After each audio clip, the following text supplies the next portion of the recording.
안녕하세요. 노년을 쓰는 김 작가입니다. 혹시 이런 경험 있으신가요? 처음엔 별 문제 없어 보였는데 몇 번 더 만나고 나서부터 마음이 묘하게 불편해지는 사람 말입니다. 말을 험하게 하는 것도 아니고 노골적으로 무례한 행동을 하는 것도 아닌데 돌아서면 괜히 기운이 빠지는 그런 만남이죠. 나이가 들수록 이런 순간이 더 또렷해집니다. 예전 같으면 대수롭지 않게 넘겼을 장면이 이제는 집에 와서까지 마음을 긁고 내가 사람 보는 눈이 이렇게 흐려졌나 하는 자책으로 이어집니다. 사람을 오래 겪어본 만큼 마음이 먼저 반응하는 속도가 빨라진 것이죠. 병원 대기실에서, 가족 모임에서, 동네 카페에서 이런 장면을 자주 보게 됩니다. 말은 부드럽게 오가는데 분위기는 이상하게 굳어 있고 웃고는 있지만 공기가 가벼워지지 않는 순간들입니다. 그 자리에 앉아 있던 사람들 중 누군가는 괜히 더 말을 보태고 누군가는 조용히 입을 닫게 됩니다. 그리고 집에 돌아와서야 이유를 곱씹게 되죠. 그런데 여기서 한 가지 흥미로운 점이 있습니다. 우리를 불편하게 만드는 건 대개 말의 내용이 아니라는 점입니다. 겉으로 보이는 친절과 예의는 충분한데 이상하게 마음이 따라가지 않는 경우가 많습니다. 겉으로 보이는 태도와 사람의 깊은 신호는 생각보다 자주 어긋납니다. 보이는 것은 멀쩡한데 느껴지는 것은 계속 걸리는 그 차이 말입니다. 우리는 그 차이를 말로 설명하지 못해도 이미 몸과 감정으로 먼저 알아차리고 있는지도 모릅니다. 오늘 이야기는 정답을 알려주려는 자리는 아닙니다. 다만 우리가 왜 그런 느낌을 받는지 그 이유를 조금 다른 각도에서 바라보는 시간이 될 것입니다. 서둘러 판단하지 않아도 되고 억지로 이해하지 않아도 됩니다. 이런 이야기들이 마음에 남으신다면 구독과 좋아요를 눌러주시면 좋겠습니다. 앞으로 이어질 이야기들이 누군가를 바꾸기보다는 여러분의 마음을 덜 소모하게 만드는데 도움이 될 수 있기 때문이죠. 첫 번째 말보다 먼저 튀어나오는 마음. 병원 대기실이나 동네 카페에서 이런 장면을 보게 됩니다. 이야기는 조용히 흘러가는데 한 사람의 손이 계속 테이블 위를 점령합니다. 상대가 말을 시작하려는 순간에도 손짓이 먼저 나와 흐름을 끊고 고개를 끄덕이면서도 손은 자기 쪽으로만 크게 움직입니다. 말투는 부드러운데 손이 자꾸 앞서 나가니 듣는 사람은 어느새 의자 깊숙이 몸을 붙이게 됩니다. 말은 괜찮은데 왜 이렇게 숨이 막히지라는 생각이 스치게 되는 순간이죠. 이런 손짓에는 분명한 근거가 있습니다. 미국의 비언어 커뮤니케이션 연구에서 대화 중 손의 움직임이 크고 빈번한 사람은 그렇지 않은 사람보다 대화의 주도권을 쥐고 있다고 인식될 확률이 약 34% 높게 나타났습니다. 반대로 손을 몸 가까이에 두고 움직임을 줄이는 사람들은 상대 반응을 살피는 비율이 통계적으로 유의미하게 높았습니다. 손짓은 말보다 먼저 나오기 때문에 의식적으로 숨기기 어려운 신호로 분류됩니다. 그 사람이 그런 행동을 하는 건 대부분 이 때문입니다. 대화를 나누고 있다는 느낌보다 상황을 이끌고 있다는 감각에 더 집중하고 있는 경우가 많습니다. 이건 성격 문제가 아니라 패턴입니다. 말은 멀쩡한데 행동은 다르게 움직이는 사람들의 특징이죠. 손이 계속 앞서 나갈수록 상대의 마음이 들어올 자리는 줄어듭니다. 쇼펜하우어는 이렇게 말했습니다. 몸짓은 마음이 선택한 가장 빠른 언어다. 말은 고를 수 있지만 손은 순간을 선택합니다. 그래서 우리는 설명하지 못해도 먼저 불편함을 느끼게 됩니다. 그 느낌은 괜한 예민함이 아니라 몸이 받은 신호일 수 있습니다. 이럴 때 굳이 맞춰주려 애쓰지 않아도 됩니다. 손짓이 나를 밀어내는 방향이라면 마음까지 가까이 둘 필요는 없습니다. 대답을 줄여도 되고 자리를 조금 비워도 됩니다. 이건 상대를 무시하는 선택이 아니라 내 감정을 보호하는 선택이 됩니다. 이 정도 선 긋기만으로도 관계는 훨씬 편안해질 수 있습니다. 두 번째, 웃고 있는데 마음이 따라오지 않는 순간. 가족 모임이나 오래 알던 지인을 만났을 때 이런 장면이 있습니다. 인사를 나누는 순간에는 환하게 웃는데 자리에 앉고 나면 표정이 금방 달라집니다. 이야기를 건네면 고개는 끄덕이지만 눈가가 거의 움직이지 않고 웃음은 입가에 잠깐 머물다 사라집니다. 상대는 분명 예의 바른데 이상하게 말이 길어질수록 내가 조심스러워집니다. 내가 괜한 얘기를 했나 하는 생각이 먼저 들고 어느 순간부터는 말을 줄이게 됩니다. 이런 표정은 우연이 아닙니다. 심리학자 폴 에크만의 미세표정 연구에 따르면 진짜 감정이 동반된 웃음은 눈 둘레 근육이 함께 수축될 확률이 약 70% 이상으로 나타났습니다. 반면 사회적 상황에서 만들어진 웃음은 입 주변 근육만 움직이고 평균 2초 이내에 사라질 가능성이 높았습니다. 이 차이는 관찰자에게 감정적 거리감으로 인식될 확률이 통계적으로 유의미하게 높게 보고되었습니다. 즉, 표정은 짧은 순간에도 마음의 온도를 그대로 드러냅니다. 그 사람이 그런 행동을 하는 건 대부분 이 때문이다. 상대를 향한 관심이 없는 것이 아니라 감정을 깊게 쓰지 않으려는 선택일 가능성이 큽니다. 이건 성격 문제가 아니라 패턴이다. 말은 부드러운데 표정이 머물지 않는 사람들의 특징이다. 겉으로는 관계를 유지하지만 속으로는 거리를 조절하고 있는 경우가 많습니다. 이런 사람 앞에서 우리는 자주 스스로를 조정하게 됩니다. 말을 더 조심하고 분위기를 살리려고 애쓰고 상대의 기분을 먼저 살피게 됩니다. 하지만 표정이 계속 비어 있다면 그 노력은 쉽게 공중으로 흩어집니다. 표정이 따라오지 않는 대화는 마음이 함께 오지 않는 대화이기 때문입니다. 플라톤은 이렇게 말했습니다. 영혼은 얼굴에 가장 먼저 그림자를 남긴다. 사람의 얼굴은 마음이 잠시 쉬어가는 자리이기도 합니다. 그래서 표정이 머무르지 않는 순간 우리는 설명 없이도 차가움을 느끼게 됩니다. 그 느낌은 과장이 아니라 감각이 받아들인 정보입니다. 이럴 때 굳이 더 잘 보이려고 애쓰지 않아도 됩니다. 상대의 표정이 나를 반기지 않는다면 내 감정을 더 꺼내놓지 않아도 됩니다. 조금 거리를 두는 선택은 냉정함이 아니라 마음을 아끼는 방식이 됩니다. 내 감정을 보호하면서도 관계를 유지하는 길은 분명 존재합니다. 그 길을 선택해도 충분히 괜찮습니다. 세 번째, 몸이 먼저 그어놓은 거리. 동네 카페나 모임 자리에 앉아 있다 보면 유난히 자세가 눈에 들어오는 사람이 있습니다. 의자에 깊게 기대 앉아 팔짱을 낀 채로 고개만 까딱이며 대답하는 사람입니다. 말은 예의 바르고 큰 문제는 없어 보이는데 몸은 대화에 참여하지 않는 쪽으로 이미 방향을 잡고 있습니다. 반대로 누군가는 몸을 테이블 쪽으로 기울이고 상체를 살짝 앞으로 내민 채 이야기를 듣고 있습니다.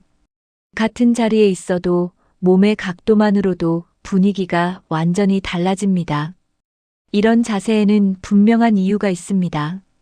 사회심리학 연구에 따르면 대화 중 상체가 상대를 향해 기울어진 자세를 유지한 사람은 그렇지 않은 사람보다 관계적 개방성이 약 40% 높게 평가되었습니다. 반대로 의자에 깊이 기대거나 몸을 뒤로 빼는 자세는 심리적 방어 상태일 확률이 유의미하게 높게 나타났습니다. 자세는 무의식적 반응에 가깝기 때문에 말보다 훨씬 정직한 신호로 분류됩니다. 그 사람이 그런 행동을 하는 건 대부분 이 때문이다. 상대와 거리를 두고 싶지만 말로 표현하기는 어려운 상태인 경우가 많습니다. 이건 성격 문제가 아니라 패턴입니다.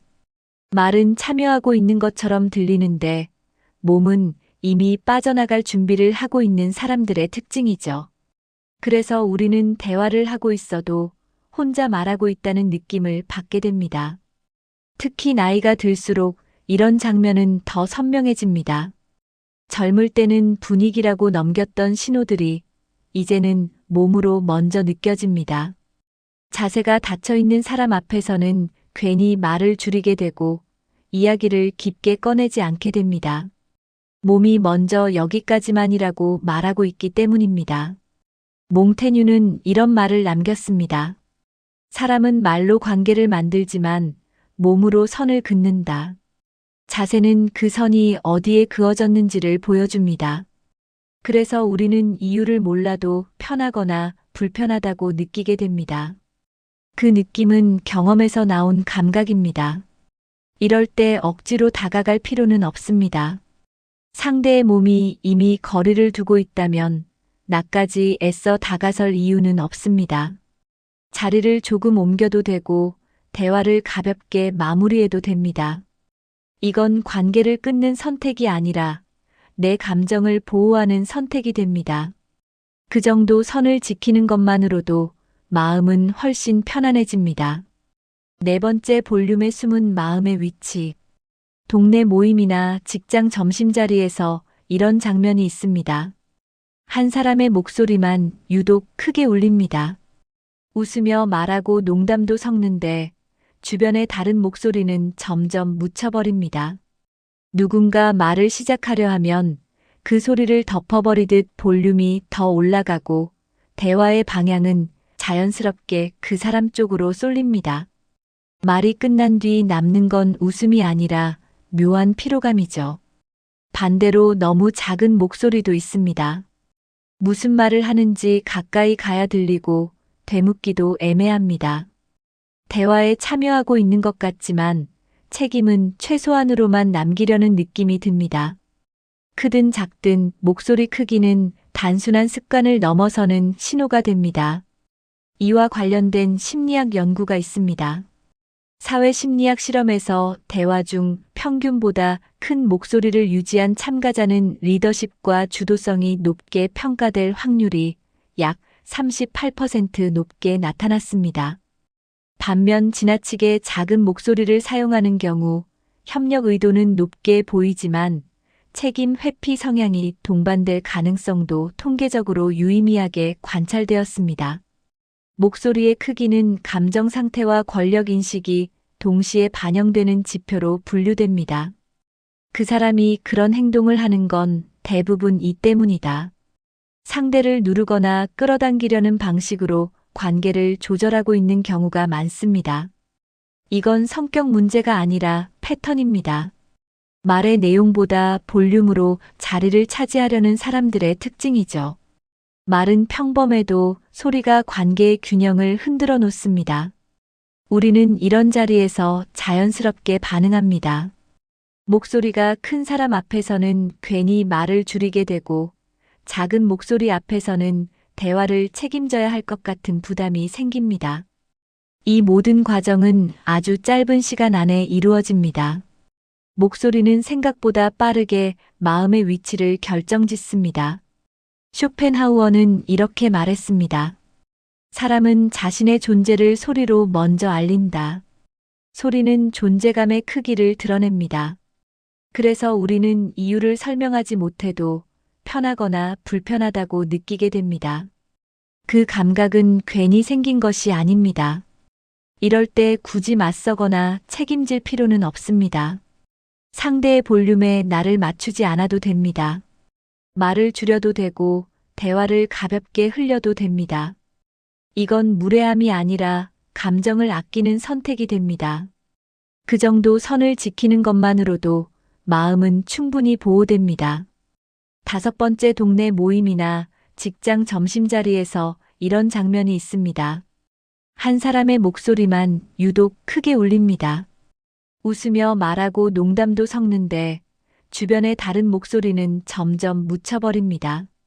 누군가 말을 시작하려 하면 그 소리를 덮어버리듯 볼륨이 더 올라가고 대화의 방향은 자연스럽게 그 사람 쪽으로 쏠립니다. 말이 끝난 뒤 남는 건 웃음이 아니라 묘한 피로감이죠. 반대로 너무 작은 목소리도 있습니다. 무슨 말을 하는지 가까이 가야 들리고 되묻기도 애매합니다. 대화에 참여하고 있는 것 같지만 책임은 최소한으로만 남기려는 느낌이 듭니다. 크든 작든 목소리 크기는 단순한 습관을 넘어서는 신호가 됩니다. 이와 관련된 심리학 연구가 있습니다. 사회심리학 실험에서 대화 중 평균보다 큰 목소리를 유지한 참가자는 리더십과 주도성이 높게 평가될 확률이 약 38% 높게 나타났습니다.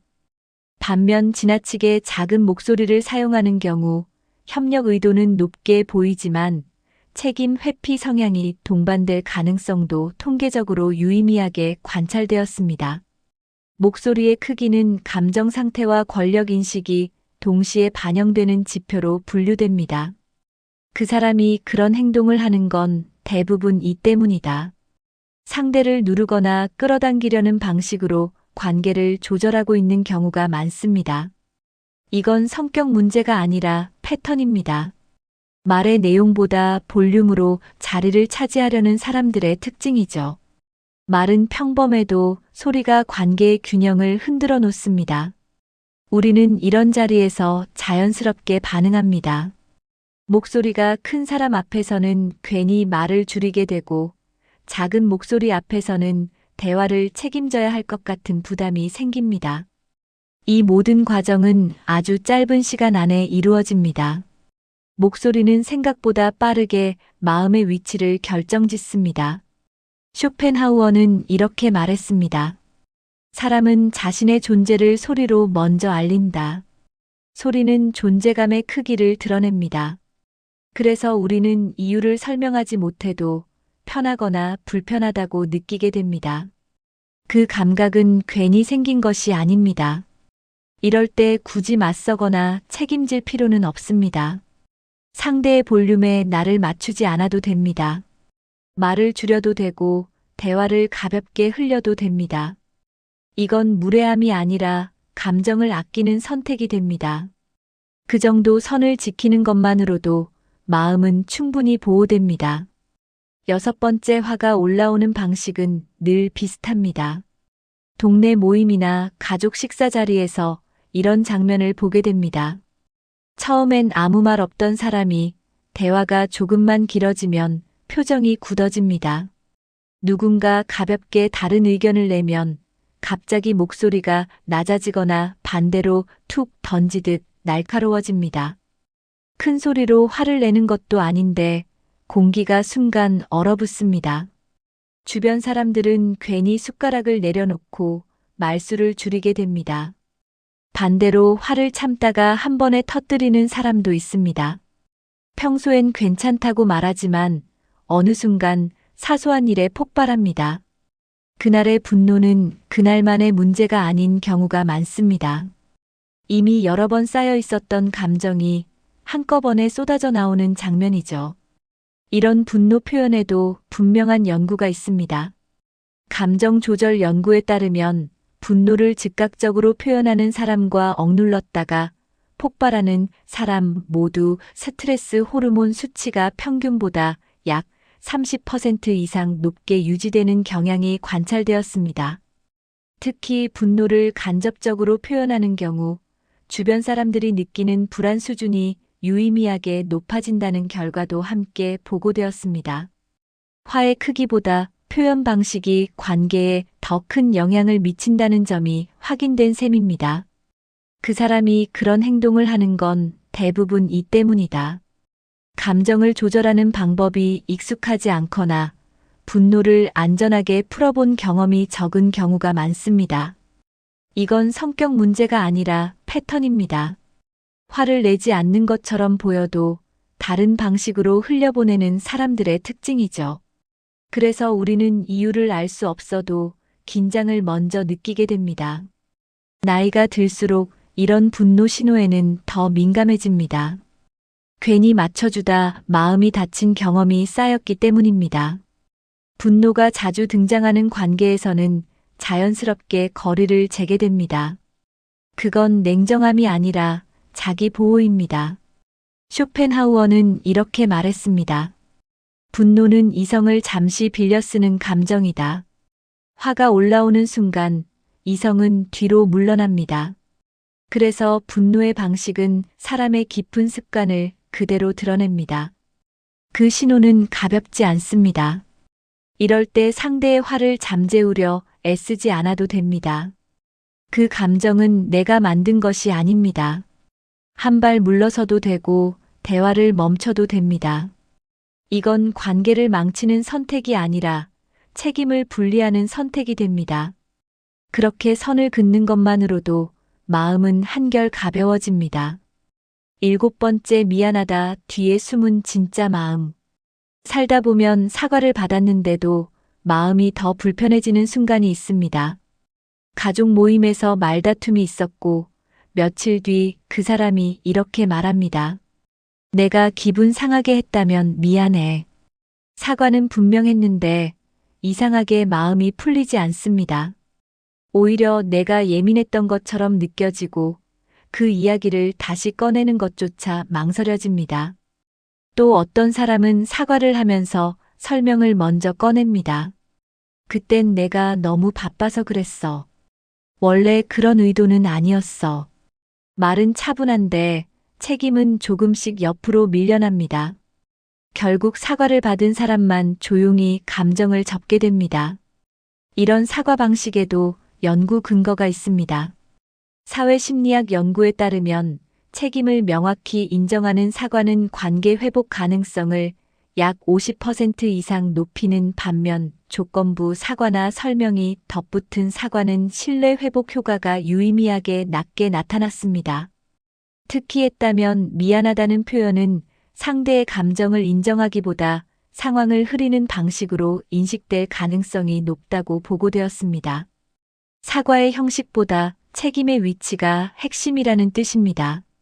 그 사람이 그런 행동을 하는 건 대부분 이 때문이다.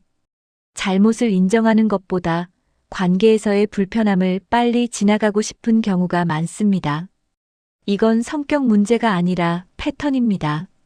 사과는 하지만 책임은 지지 않으려는 사람들의 방식이죠. 그래서 우리는 사과를 듣고도 마음이 놓이지 않습니다. 나이가 들수록 이런 사과에 더 민감해집니다. 예전엔 넘어갔던 말들이 이제는 마음에 오래 남습니다. 사과를 받았는데도 감정이 정리되지 않는다면 그건 괜히 까다로워진 게 아닙니다. 사과가 감정을 향하지 않았기 때문입니다. 몽테뉴는 이렇게 말했습니다.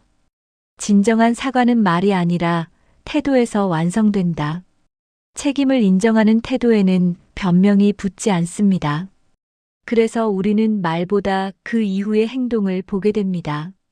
그 기준은 경험에서 나온 지혜입니다. 이럴 때 모든 사과를 받아줄 필요는 없습니다. 사과를 받았다고 해서 마음까지 열어야 하는 건 아닙니다.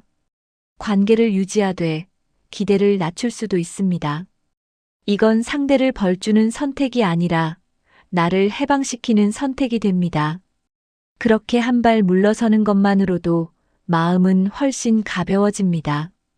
사람을 안다는 건 결국 말의 모양을 기억하는 일이 아니라 마음이 움직인 방향을 알아보는 일입니다. 우리는 누군가의 말을 오래 붙잡고 생각하지만 정작 마음은 이미 다른 신호를 받아들이고 있었는지도 모릅니다. 그 신호를 애써 무시하며 살아온 시간이 길수록 관계는 조용히 우리를 지치게 합니다. 젊을 때는 관계를 버텨내는 것이 성실함처럼 느껴지기도 합니다. 조금 불편해도 참아야 어른 같았고 이해해주는 사람이 더 넓은 사람처럼 보이기도 했습니다. 하지만 시간이 흐르면서 알게 됩니다. 모든 관계를 감당하는 것이 미덕은 아니라는 사실을 말입니다. 이제는 마음이 먼저 반응합니다. 웃고 있는데 표정이 차갑게 느껴지고 말은 예의 바른데 몸은 멀어져 있는 순간을 지나치지 않게 됩니다. 그 감각은 예민함이 아니라 오랜 시간 사람을 겪어온 결과입니다. 그동안 쌓인 경험이 조용히 알려주는 신호이죠. 인생의 후반으로 갈수록 관계는 양보다 질이 중요해집니다. 많이 만나는 것보다 만나고 나서 마음이 덜 소모되는지가 더 중요해집니다. 집에 원문 오류 방지 위해 수정 집에 돌아와서까지 머리가 복잡해지는 관계라면 이미 그 관계는 나에게 질문을 던지고 있는 셈입니다. 계속 이렇게까지 마음을 써야 할까라는 질문 말입니다. 그 질문에 바로 답하지 않아도 됩니다. 당장 관계를 끊거나 결론을 내릴 필요도 없습니다. 다만 예전처럼 무조건 참아내지 않아도 된다는 사실만은 스스로에게 허락해도 됩니다. 말을 줄이는 선택도 되고 거리를 조금 두는 선택도 됩니다. 그 선택들은 모두 관계를 망치기 위한 행동이 아니라 나를 보호하기 위한 움직임입니다. 사람은 나이를 먹을수록 더 냉정해지는 게 아니라 더 정확해집니다. 무엇이 나를 편안하게 하는지, 무엇이 나를 소모시키는지 구분할 수 있게 됩니다. 그건 마음이 굳어졌기 때문이 아니라 불필요한 상처를 줄이는 법을 배웠기 때문입니다. 관계에서 가장 중요한 건 상대를 바꾸는 능력이 아닙니다. 내가 어디까지 허용할지, 어디서 멈출지를 스스로 아는 일입니다. 그 경계가 분명해질수록 오히려 관계는 단순해지고 마음은 가벼워집니다. 이제는 누군가의 태도를 곱씹느라 하루를 마치지 않아도 됩니다. 내 감정이 계속 불편하다고 말해온 자리에서 이유를 찾지 않아도 됩니다. 그 감정 자체가 이미 충분한 설명이 되어줍니다. 삶은 점점 단순해지는 방향으로 흘러갈 때 가장 편안해집니다. 꼭 필요한 사람, 꼭 필요한 말, 꼭 필요한 감정만 남겨도 충분합니다. 그렇게 정리된 마음에는 여유가 생기고 그 여유가 다시 따뜻함으로 돌아옵니다. 앞으로의 관계에서는 더 애쓰지 않아도 됩니다. 내 마음을 소모시키지 않는 선택을 해도 됩니다. 그 선택이 쌓여 남은 시간의 삶을 조금 더 부드럽게 만들어줍니다. 우리도 조금씩 더 따뜻해질 수 있으면 좋겠습니다. 여기까지 노년을 쓰는 김 작가였습니다.